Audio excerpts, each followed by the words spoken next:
आतंकवादियों का आका पाकिस्तान को बेनकाब करने का एक बहुत सफल अभियान चलाया। ये जो इंडिया रहा है ये मूडी का इंडिया है।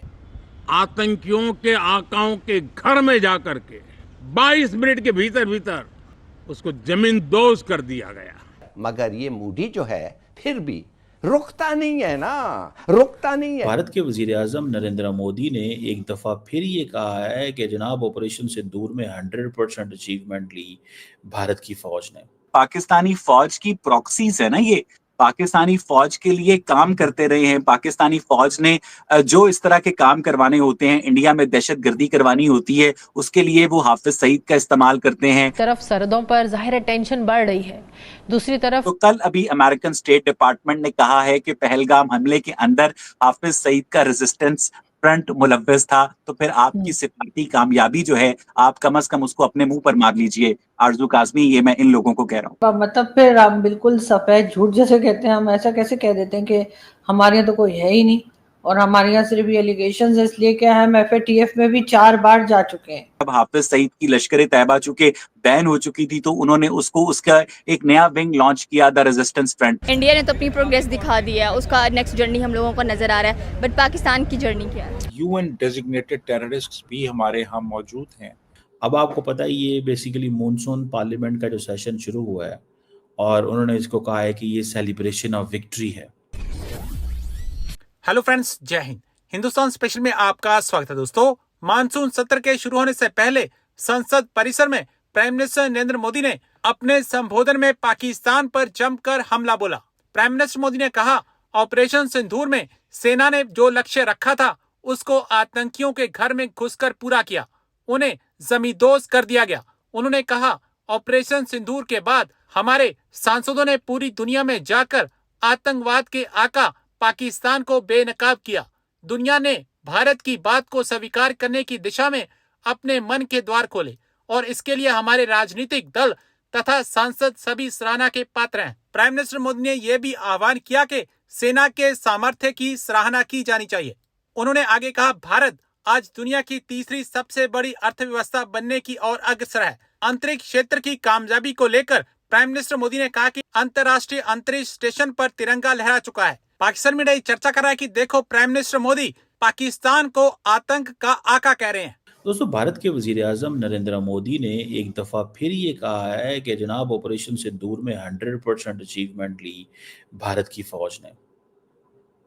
और दुनिया जो है इस वक्त इंडिया की फौज की तरफ भाग रही है। इंडियन मिलिट्री पावर को जो है वो अट्रैक्ट किया उसने। अब आपको पता है ये बेसिकली मॉनसून पार्लियामेंट का जो सेशन शुरू हुआ है और उन्होंने इसको कहा है कि ये सेलिब्रेशन ऑफ विक्ट्री है। और उसमें एक ग्रुप कैप्टन थे, उनकी अचीवमेंट्स की भी उन्होंने बातें की। अच्छा, 2 चीज़ें हैं इसमें। एक तो ये है कि प्राइम मिनिस्टर मोदी ये कह रहे हैं कि जनाब आपने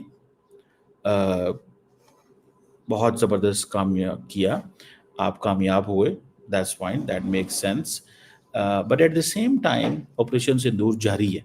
अब वो कह रहे हैं कि जनाब मेड इन इंडिया जो है फ्रॉम इंडियन मिलिट्री पावर, यानी कि जो अगले दिन आपको बता रहा था कि इंडिया ये सोचता है और समझता है कि जनाब हमें हर कीमत के ऊपर या हमें हर कीमत के अंदर जो 14-15 ममालिक ने हमसे ब्रह्मोस मांगे हैं, क्योंकि इंडिया ने जो ब्रह्मोस से हमला किया पाकिस्तान के अंदर, इंडिया ने कहा कि वो मिसाइल पाकिस्तान में लगे हैं आके, और पाकिस्तान ने भी कहा और उन्होंने वो सारी सैटेलाइट इमेजेस भी दिखाई, ठीक है ना जी। तो वो एक चीज़ जो है ये है। सो अब वो कह रहे हैं जी made in India form of Indian military power, but the real thing is the 2 major items which India used, they were not made in India. The third which India used, the BrahMos, this is a joint production. So Modi साहब basically अपनी India की जो profile है उसको बहुत आगे लेके जाना चाहते हैं। That's why he is speaking in this way. जैसे ब्रह्मोस इंडिया ने बनाया है, बिल्कुल इम्पोर्टेंट, इंडिया ने उसको इंडिया बेच भी रहा है। अब आपको पता है ये बेसिकली मॉनसून पार्लियामेंट का जो सेशन शुरू हुआ है और उन्होंने इसको कहा है कि ये सेलिब्रेशन ऑफ विक्ट्री है। हम अभी देखें रिसेंटली जो एक चला था TRF, एक ऑर्गेनाइजेशन है जिसको कहा गया कि जी ये टेरर ऑर्गेनाइजेशन के उसके ऊपर उनको लेके जाया गया। यहाँ पर जी हमारे डिप्यूटी प्राइम मिनिस्टर इसाक डार साहब जो है, उनका एक क्लिप बड़ा वायरल है जो होपफुली आपने देखा होगा, जिसमें वो डिफेंड करते हुए दिखाई दे रहे हैं।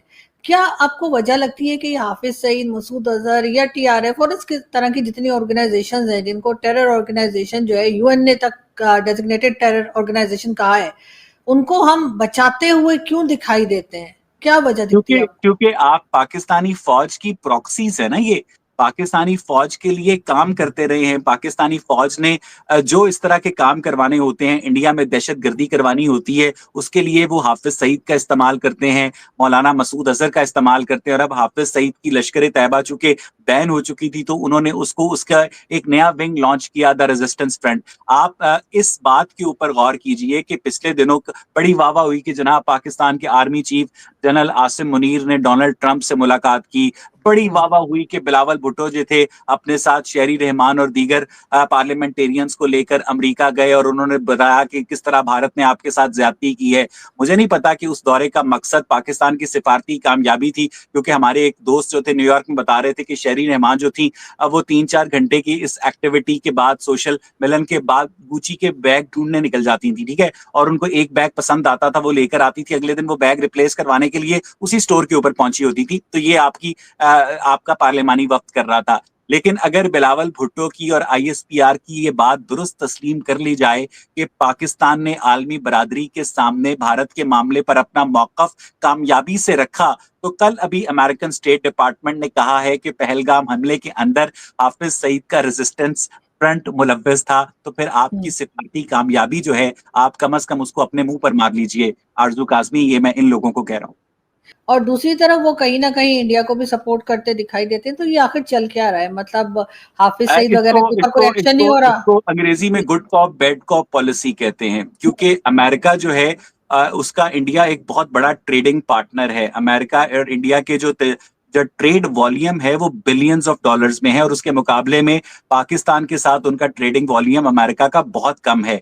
लेकिन इस इलाके में इंडिया को उसकी रीजनल हेजेमनी को चेक करने के लिए अमेरिका ने पाकिस्तान आर्मी को एक बख्शू के तौर पर रखा हुआ है, और पाकिस्तान आर्मी को इस बात का बहुत अच्छी तरह से अंदाजा है कि इस रीजन में आलमी ताकतों की आशीर्वाद के ऊपर वो ये सब कुछ करती है। वो इंडिया की जो रीजनल हेजेमनी है उसको चेक में रखने के लिए जो इंटरनेशनल एस्टेब्लिशमेंट है वो पाकिस्तान मिलिट्री का इस्तेमाल करती है, और पाकिस्तान मिलिट्री जो है आगे से अपने लोगों को बताती है कि इंडिया तुम्हारा कितना बड़ा दुश्मन है। क्योंकि मैं ये समझता हूं कि जब तक पाकिस्तान और इंडिया के दरमियान तालीमी, तिजारती और सकाफती ताल्लुकात नहीं होंगे, तब तक इस खिते में खास तौर पर पाकिस्तान के लोगों की जो खुशहाली है वो इम्पॉसिबल है। आरज़ू, लेकिन आपको क्या लगता है कि आज के दौर में क्या ये सब कुछ इतना आसान